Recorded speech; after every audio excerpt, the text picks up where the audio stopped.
Hi guys, kumusta kayo dyan?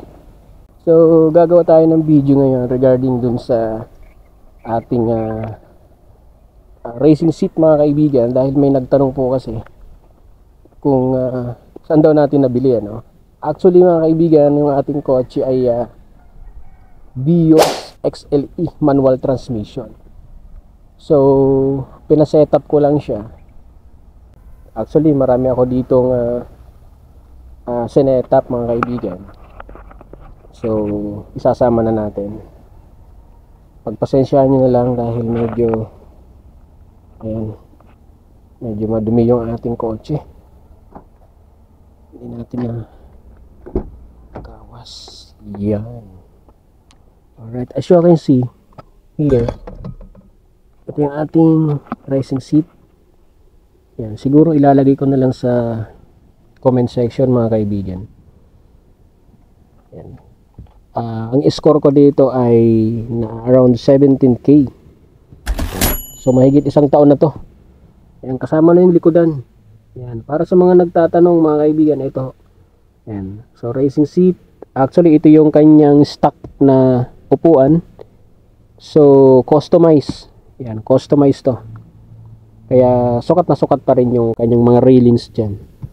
So dito sa interior, ito mga upuan yung aking in-upgrade patulong sa likod. Then syempre yung ating head unit. Yan, may nagtatanong din dito sa ating head unit na to. So ilalagay ko na rin sa comment section kung saan ko to na score. So ang naalala ko dyan ay around 16k. Yan, 16k kasama na yung, actually may ano yan may kasamang camera to dito sa harap at sa likodan. So since nag-upgrade na rin ako, pinalitan ko na rin. So may upgraded tayo dito na 70 mai. Yan. Dash camera at saka dun sa likod. Yun. So all in all, dito sa interior, yun lang din mga kaibigan yung aking in-upgrade dito. Para dun sa mga nagtatanong. And syempre, yung ating steering wheel, actually may plano ako dyan kaso wala pa tayong enough na budget para dyan. So sa labas, okay, actually sa labas, kung mapapansin nyo mga kaibigan, yung pinakang itsura nito ay is inspired, no? Inspired GRS.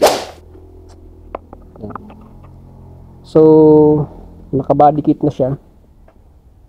This one. Ayan. So yung kanyang side skirts sa kanyang likodan. Ayan. Kuta natin. Medyo madumi lang. Hindi natin napakarwas. So yun yung in-upgrade natin. Kasama na yung grillings niya. Ayan. Yun yung grillings niya guys. Ayan. So na-score ko yan around 45k. Yan. Yung side skirts niya, yung kanyang rear skirts, saka yung ducktail niya. This one, kasama yan. Package yan. And yung kanyang grillings. Okay. Yan. So ilalagay ko na lang din sa comment section kung saan ko na-score. Then yung ating headlight. Yan. GRS Vios. Yan. So yan ay na-score ko yan ng around 23k. Yan. So yan yung mga na-upgrade natin mga kaibigan. So yes, sa gulong, actually ang size niyan is 17. Yan, 17 yung size niyan. Ang score ko niyan ay around 18k. Yan. So yan yung mga in-upgrade natin, yung mags, then yung gulong natin, kasi hindi kasama yung gulong dyan, na-score ko yan ng around 4 na gulong, around 10k. Yan, so all in all mga kaibigan, so yun po yung na-upgrade natin sa ngayon. So